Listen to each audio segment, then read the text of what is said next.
In relation to services, I suppose when we spoke about the resources we're deploying, we're talking about services.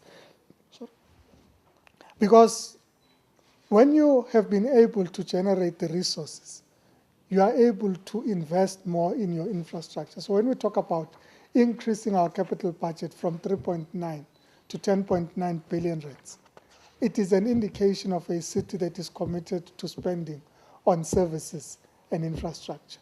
It is a city that has created the resources through attaining efficiency gains from within the organization to be able to deploy. You know, over the past 2 years, you would have experienced problems where staff are unhappy about our restructuring of overtime and all sorts of other efficiencies that were deriving from the organization.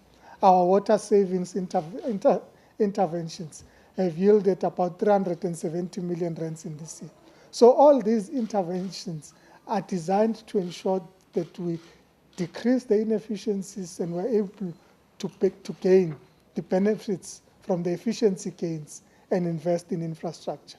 Now, this 10.9 billion rands would go towards roads. In fact, the roads budget is growing threefold. So we can comfortably say Johannesburg is moving away from patching potholes to resurfacing its roads. We can recapitalize our infrastructure. We can now say that we're in a position to invest in our electrical intake points so that we can guarantee reliability of supply and can receive the electricity from Eskom and Kelvin. We can now say we can invest in alternative energy sources, and these are alternative energy sources that we're developing. But the budget over the next 3 years would progressively also be biased in the direction of the corridors of freedom, because we believe that we need to restructure the face of Johannesburg, the way Johannesburg functions as a city. We need to be able to look back and say, we no longer live in an apartheid city that is divided on the basis of race and color.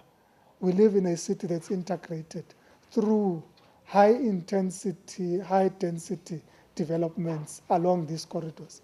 But it's also about creating city efficiencies, because with increased densities, you're able to achieve greater efficiencies as a city.